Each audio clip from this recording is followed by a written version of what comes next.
So we meet again. I decided to come back, maybe try making videos again, and we'll see, I guess, kind of how this comes about. But hey, so I decided to come and update and maybe make some videos on my fifth pregnancy. Yeah, so I am like 30, I'll be 32 weeks Thursday, and I'm due March 3rd. So I'm pregnant with my first boy, so that's really exciting. There's kind of a bunch that I can talk about with this pregnancy, kind of take you through my journey. And there's a lot of things here that I've experienced that maybe could help other moms out. I hope this glare isn't annoying, but now that I've said something, I bet it's gonna be annoying. So I actually finished up my Yoga with Adriene challenge. It's every January for 31 days, but they start day one is day 0. I actually have not worked out at all since becoming pregnant, except for maybe walking here and there. But so doing this regularly is really challenging. But I need to get back into being physical, because me not doing it has really taken a toll on my physicality as well as mental health. My biggest advice to anybody who's pregnant is to keep walking. Keep at least at bare minimum walk. Don't let your activity wane. Like, just keep doing what you're doing, because it really makes your life a whole lot easier. I used to be in the gym every day, used to walk every day for miles. I was just so tired with the beginning of the pregnancy that I just didn't have any energy to do anything, and that's totally understandable. But then I never started up again. Even when I started really getting my energy back and feeling good in my second trimester, I just did not feel like doing it. And that's okay, because maybe that's what I'm supposed to do, you know. This is my, like I said, my 5th pregnancy. Blessed to have another child. It came on by surprise, sort of. I actually do a lot of manifestation work and law of attraction work. And I actually told myself that the year, me being 36, was going to be my last year to have a baby. And that if I'm going to have a baby, this is the year to do it. What's funny is that never really happened until the better part of the summer. So this whole time I thought, okay, well, I'm not getting pregnant. I'm starting to go to more shows. I'm starting to go out more. My kids are older now, so they have a little bit more independence. So it gives me a tiny sliver of freedom. So I'm starting to really enjoy that. And then all of a sudden, I'm pregnant again. So that was a lot to deal with mentally. And I actually found out I was pregnant on the day that Roe versus Wade was overturned. And that was really sobering as well. It just opened up a lot of, opened my eyes. Like, this is a really big deal going on right now. And this is what I'm going through currently. So had I been in a position to be pregnant and didn't want to be, this would be a day that's horrible, to not have any choices. But I'm not really going to get into that, because I think that goes down a whole other road. So I have not really told anybody that I'm pregnant. There are people that my closest friends know, people that I actually see face to face, obviously know. But other than that, I haven't really said anything. As a matter of fact, I have taken myself off of social media. I decided to do that because, number one, I felt like I was spending way too much time on it.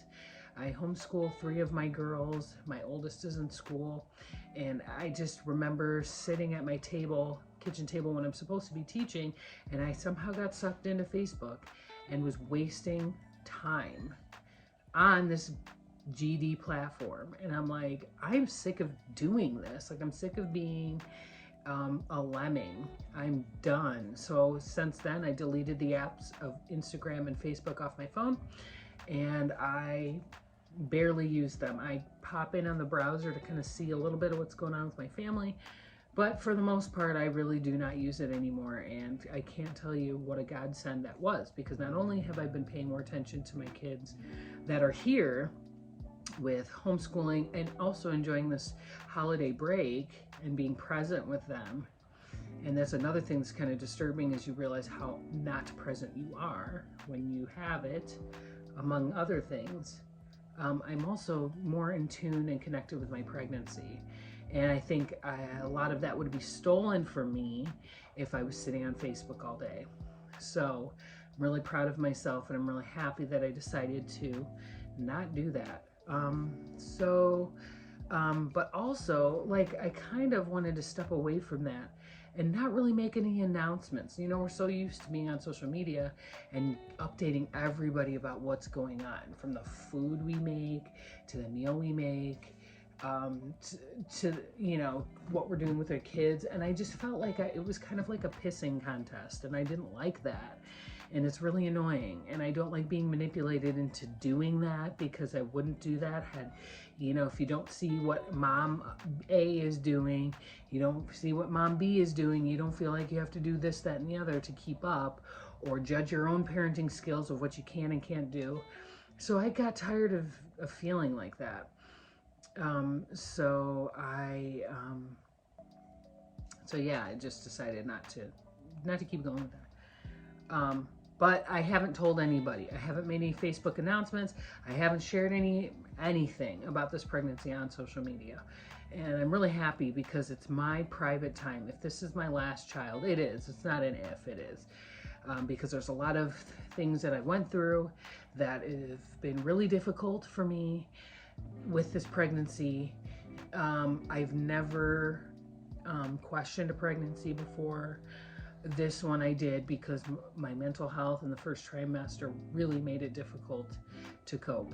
I've never felt so lost, depressed, anxious, shitty. I just never have felt that way. I'm also, like I said, I'm 36 too, so I'm geriatric age, which I think is so funny. But yeah, I just it was like miserable for the first trimester. So you know, I just wanted to kind of connect, and now I'm glad, because now that I'm further along, closing in on my due date, I realize that there are things about my delivery that I want to kind of be present with and be mindful of. And how do I want to have this baby? Where, like, I would have the baby at home, but I have some, there's a blood issue that I experience while I'm pregnant that makes my blood platelets low. So if anything were to happen, I would want to be in a setting that I know I could get it controlled, especially if I needed. I had with one of my other girls, I had to have a platelet transfusion, so I want to be sure that I'm covered on that base. But I'm considering getting a doula or a birthing coach to be with me. That's been a journey.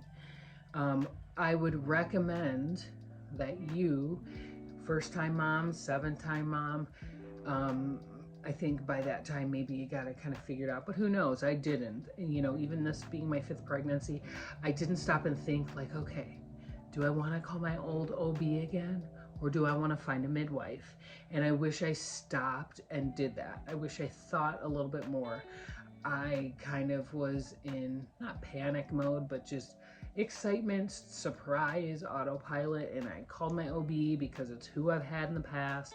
And, you know, I wanted to make sure, you know, I knew the blood platelet thing could be an issue. So I wanted to make sure I had that care all lined up. But now that I'm good, and I know that I'm good, my platelets have been stable. I have something called thrombocytopenia during pregnancy. My blood platelets are stable, and I'm going to put it out there in the universe that they're manifest the fact that they're increasing and not dwindling down anymore, or at least staying stable for the entire rest of my pregnancy. And but I wish I did do a little bit more research. So if you're gonna be pregnant again or for your first time, really sit down with yourself, do a meditation, sit with yourself in silence if you can, and kind of see what you want for your birthing plan. Because especially in this day and age, we have so many options. Like a birthing center, I didn't even think about going to a birthing center. I would have done that, and for some reason I just flew right into what I knew instead of stopping and taking a pause and actually doing some research. So now I'm kind of researching how I want my labor to look now. So I'm considering doing a doula or something like that, having a doula there. So I found my old OB who delivered one of my children. She was going to deliver another, but she was on call. So now here she is going to deliver my last. And I think it's interesting because I've really kind of taken this pregnancy into my own hands in the way of like, I'm not afraid of kind of being pregnant. And there was a time where I've missed a couple of appointments for my prenatal checkup, but I wasn't afraid, like totally mom brain. Like there was a period where it was so bad. I lost my first set of car keys. I have no idea where they're at, but it was also like, I missed 2 appointments, one with my high risk doctor and one with my regular OB, but I was like, I'm okay. I had made this bond with my son that like, we got each other. I've got your back, you've got mine, and we're okay. Like even if I have, the blood platelet issue, it doesn't mean that I'm gonna have this horrible thing happen to me or this horrible experience.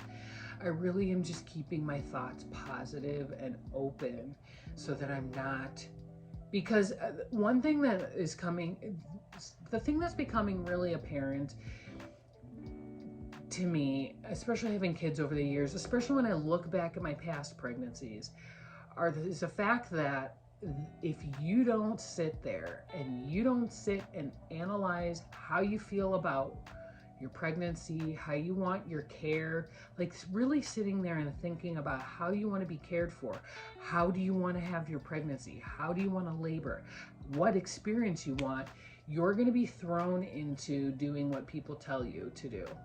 And I'm not like a poo-pooer to Western medicine.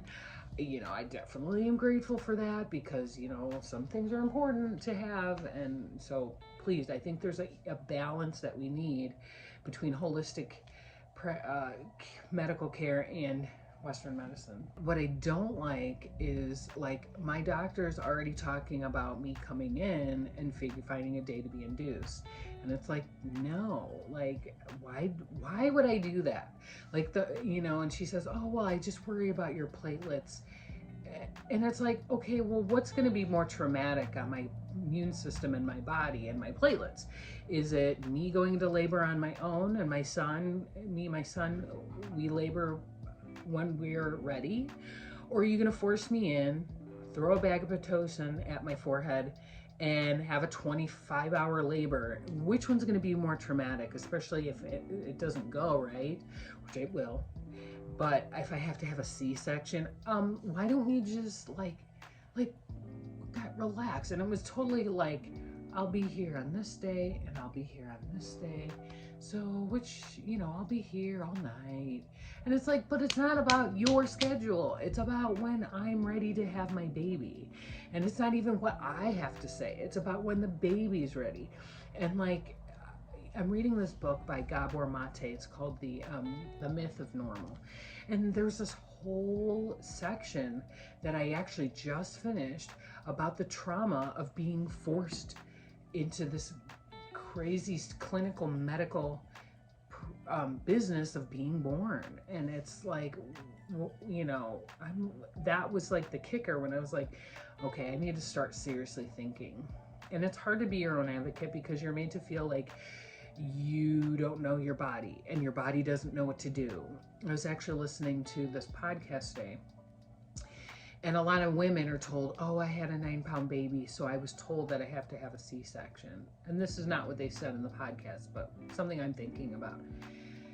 So my third child was 9 pounds and 3 ounces. It didn't feel any different. It wasn't any different. Your body's not going to give you a baby that it can't birth out. Like, that's what I would think. And obviously there's always the anomaly. There's always things that happen. I'm not a doctor. I'm not claiming to know everything about that.